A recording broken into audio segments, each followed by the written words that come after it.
The Basilica of Santa Maria Maggiore stood cloaked in silence, broken only by the faint rustling of candle flames and the occasional sob from pilgrims who had gathered since dawn.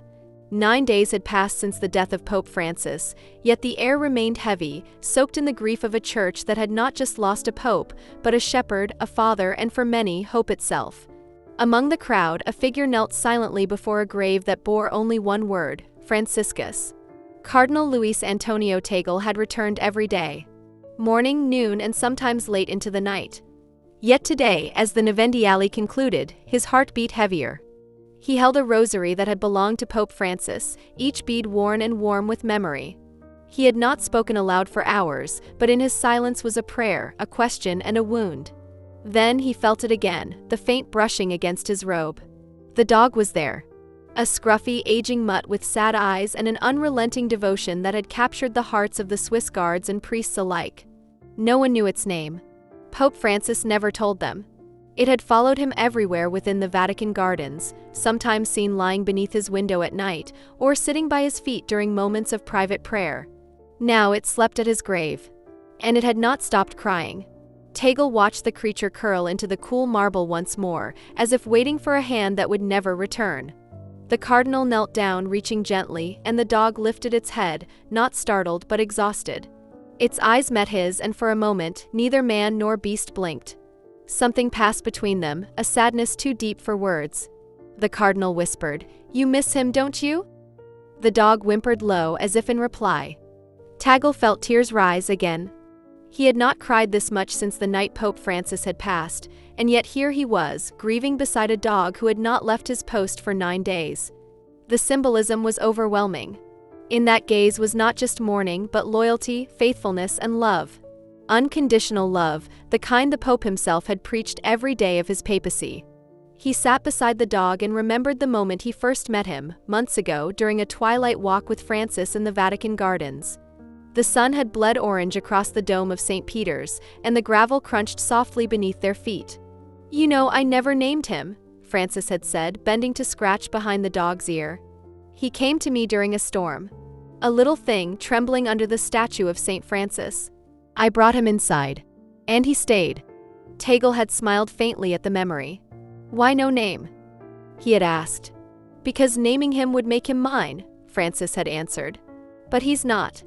He belongs to love. To God, maybe. Or to those who need him." It sounded strange at the time. Now it made perfect sense. The Mass had begun behind them, the echo of Latin chants swelling through the nave, but Cardinal Tagle remained in the side chapel. Hidden from the eyes of reporters. He wasn't here to be seen. He was here to mourn. His hand found the dog's back, stroking slowly. "What do we do now?" he murmured. "What do we do without him?" The dog, silent, leaned into his palm again. The journalists had tried to photograph this scene the day before, but Vatican officials had kept them away. Today there were no photographers. No media. Just grief. And then Tagle made the decision. He would adopt the dog. Not because he sought pity or praise. Not for optics. But because something in his soul screamed that this act, this small, quiet adoption, was the continuation of a legacy. This was not a pet. This was a vessel. A living witness of everything that Pope Francis had endured, loved, and believed. The dog had seen him laugh, cry, suffer. It had sat through his moments of doubt and moments of revelation. It had rested beside his bed in his final days. It had been there in silence when no one else was. And now it had no one. "I'll take him home," Tagle whispered, placing a hand on the animal's head. "Not just for you. But for him." The dog did not wag its tail. It simply closed its eyes and leaned into the cardinal's touch, acceptance, relief, surrender. And then it sighed, the way a weary soul sighs after holding its breath for far too long. He thought of how Francis would smile at this moment. Not a broad grin, but that soft, knowing smile he often reserved for things that truly moved him. "God writes straight with crooked lines, the Pope used to say." And here was one of those lines, a dog. A decision. A memory. As the final incense of the Novendiale drifted upward and mingled with dusk, a man and a dog rose slowly from the floor of the basilica. They paused one last time in front of the grave marked Franciscus. Then they turned. Together, they walked out of the chapel, into the Roman twilight, into the beginning of something new. Cardinal Tagle's residence in Rome was modest, far from the opulence many imagined for someone considered papabile.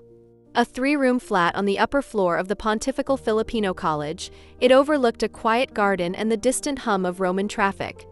That night it held a new sound, the gentle breathing of a dog lying beside his bed.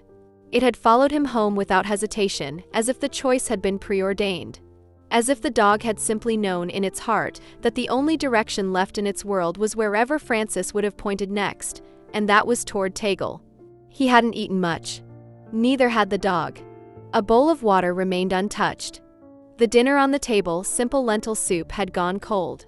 Neither appetite nor peace had returned. Tagle sat by the window, watching the stars flicker above Rome, memories unraveling faster than he could contain them. The weight of the Novendiali still clung to his chest, and he found himself haunted not just by the loss of Francis, but by the idea that the man he had admired so deeply might soon be flattened into footnotes and papal trivia. His thoughts were loud. He had not meant to form an attachment. He had told himself it would just be for a few days, until someone else took the dog. Perhaps a convent. Maybe a family close to the church. But now that he had brought it home, something inside him had shifted. It wasn't just the way the dog sat quietly, never barking, nor how it seemed to sense sorrow like a liturgical instinct. It was how, without words, it reminded him that Pope Francis had been more than doctrine, more than policy. He had been someone who listened, who loved, who felt. Tagle recalled the last conversation he had with Francis, just days before his passing. The Pope had grown thinner, his face marked by time and pain, yet there was still light behind his eyes. "I'm not afraid of dying," Francis had said, his voice like parchment. "But I am afraid that people will remember only the man in white, not the heart beneath the vestments." "You've never been just the man in white," Tagle had whispered, his throat tight. "Not to us." Francis had smiled, that warm smile that always broke the tension in any room. "Tell that to history books." The dog had been there then too, curled beside the Pope's chair. It hadn't moved the entire hour. It simply watched, listened. The same way it lay now, curled beside Tagle's own chair, breath slow, eyes half closed but watchful. "What's your name?" Tagle asked aloud in the dark, not expecting an answer. Silence. Only the ticking of the clock and the distant toll of midnight bells. He didn't need to name the dog. But he needed to understand what it was that kept him so close. It wasn't just grief. It was something deeper, intangible yet persistent. Maybe it was that the dog, like him, had no closure. Maybe it was that in the creature's eyes, Tagle could find a way to remember the Pope, not the speeches or the public moments, but the quiet truths. The silent gestures that would never be canonized but which had made Francis who he was. The way he whispered prayers for victims of abuse long after the Mass ended. The way he wept in the sacristy after reading a letter from a terminally ill child. The way he kissed the forehead of a dying homeless man who collapsed at the Vatican gate, holding his hand until the ambulance came. These were not headlines. They were the soul of a man now gone. And the dog had seen it all. Tagle knelt beside it, letting the silence fall heavy between them. He reached out, not commanding, just offering. "You carry pieces of him," he said softly. "Pieces I never knew. Maybe that's why you're still here." The dog looked up, eyes glistening in the low light. For the first time in 9 days, it licked Tagle's hand. And Tagle, for the first time in 9 days, smiled. Not a full, wide smile, but something small and real. The kind of smile that sneaks in when the soul begins to feel light enough to breathe again. He leaned back and whispered into the room, "I think he'd like this. You staying here?" There was no response, only the creak of the wooden floor beneath him and the distant cooing of a pigeon roosting somewhere along the roof tiles. But he felt it. That unmistakable shift in the atmosphere when grief begins to soften into memory, and memory begins to kindle a new kind of purpose. He would keep him. Not out of duty. Not out of symbolism. But out of love. Tagle stood up slowly and went to the cabinet where Francis had once gifted him a small wooden cross carved by inmates from a Roman prison. He held it in his palm, turning it over. The dog followed him with its eyes. "You're not just a reminder," Tagle whispered. "You're a bridge." The dog settled once more, this time exhaling with a deep, almost human sigh. And with that, the air in the room shifted, like the first night of spring after a long Roman winter. The following morning broke in gold. Rome awoke under a sheet of gentle sunlight, casting long slivers through the shutters of Cardinal Tagle's flat. The city was quiet in that early hour, the kind of stillness that arrives only after the weight of morning has passed, but before the noise of decisions begins. Somewhere beyond the terracotta roofs, bells rang from San Giovanni in Laterano, sounding like birdsong made sacred. In the kitchen, Tagle moved slowly, as if the night had aged him a little more. He wore a simple house robe and stood barefoot before the counter, heating milk on the stove. On the floor, a bowl of fresh water and a piece of bread soaked in the warm milk waited. The dog, still unnamed, approached with cautious curiosity, sniffed the offering, and after a pause began to eat. Tagle smiled. "Progress," he whispered. It wasn't just the dog that was healing. It was him too. The silence of the flat was no longer suffocating. It had become a kind of sacred hush, like the still air inside a chapel before the Eucharist. The dog made no sound apart from the soft lapping of milk, but his presence filled the space in a way that words could not. And somehow the silence felt less empty. He still wasn't sure if he would ever name the creature. The namelessness had started to feel holy, like the burning bush, unnamed but real, like the voice of God to Elijah, heard not in thunder but in a whisper. By mid-morning the city stirred, and the Vatican telephones began to ring. The Novendiali had ended. Vatican protocol resumed.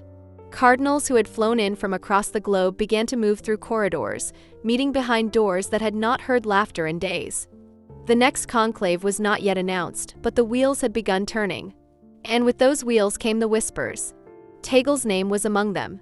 He had heard it before. He had seen his photo appear in articles every time a papacy wavered. But this time it felt different. Francis was gone. And the absence he left behind was not merely administrative, it was emotional, theological, human. And now, someone would be chosen to carry that absence. That afternoon, Tagle walked with the dog to a quiet garden near the Lateran Palace. He carried no collar, no leash. The dog walked close on its own, a shadow that had found a new sun. The garden was empty. A pair of pigeons pecked near a broken marble bench. Above them, the olive trees swayed with the breeze, and the sky was that particular shade of blue Rome often reserves for its most solemn days. They sat beneath the oldest tree, its bark gnarled like the knuckles of a praying monk. Tagle opened his breviary but didn't read. He stared at the pages, letting the Latin blur into light and shadow. Then, softly, he spoke, not to the dog, not to God, but to the air. "I wonder what Francis would have told me now." The dog looked up, head tilted, eyes calm. He smiled faintly. He'd say, "Luis, forget the noise. Forget the throne. Serve the people like you've always done."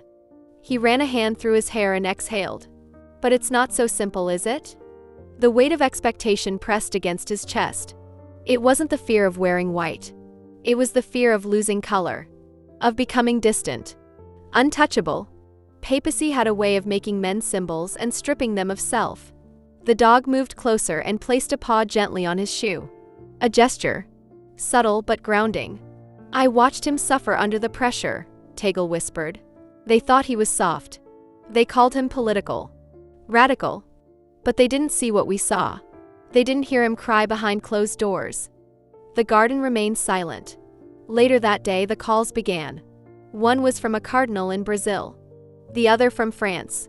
Polite, indirect, carefully phrased, yet heavy with implication. "Luis, if it happens, will you accept?" He had no answer for them. He gave the same answer to both, silence. A pause. A breath. And then a change of subject. That evening he walked again with the dog. Not to the gardens, but through the narrow alleyways near Trastevere, where street lamps glowed amber and strangers did not recognize him in his civilian coat. Rome was alive again. Tourists had returned. Children ran across cobblestones. Musicians played near the river. And yet within him a storm churned. He passed a small statue of the Virgin Mary tucked between ivy walls and paused. The dog sat quietly beside him. "What if I can't do it?" he asked aloud. A wind stirred. A newspaper page fluttered across the street. "What if I lose myself?" The dog did not bark. Did not move. It merely stared at the statue beside him. In its silence he felt a nudge. Not pressure. Not obligation. Just presence. He wondered if perhaps, like this dog, his future was better left unnamed. Not predicted. Not possessed. Only lived. The bells had fallen silent. The 9th and final day of mourning had ended, and the crowds that had filled Santa Maria Maggiore were dispersing into the Roman dusk. The city breathed again slowly, as if recovering from a deep, emotional wound. But in the flat above the Pontifical Filipino College, Cardinal Tagle remained still. He hadn't spoken much since returning from the basilica. The dog, still unnamed, lay curled on a rug near his feet, its breathing rhythmic and gentle. The air inside was warm, yet something in the silence remained sacred. Tagle sat by the window, looking out at the Roman skyline. The dome of St. Peter's was visible in the distance, bathed in orange light as the sun gave way to stars. The Novendiale was over. But the ache remained. He turned to the dog and said softly, "Tomorrow the world will start asking what comes next." The dog looked at him with those patient eyes that had seen a pope pray, weep, and smile. Eyes that had watched grief take root but never turned away from it. Tonight there was no conclave. Tonight there were no decisions. Tonight there was only remembrance. Tagle opened his breviary but did not read. Instead, he sat quietly, listening to the heartbeat of the city and the presence beside him. He thought about Francis. About the man, not the pontiff. The soul who had once told him, "Luis, never let the church make you forget how to cry." Tears filled his eyes again, not out of pain but gratitude. He looked down at the dog. "You've kept me grounded." In its silence, the dog had offered a ministry of its own, loyal, unjudging, always present. It had reminded him that love, in its most honest form, does not raise its voice. It simply stays. And that is what Tagle understood now, that the church must stay. Beside the grieving. Beside the forgotten. Beside the memory of a man buried with only a single word on his stone, Franciscus. That night, on the 4th of May 2025, Cardinal Tagle walked through Trastevere under a sky of quiet stars, the dog beside him. He did not know what tomorrow would bring. But tonight he had found peace.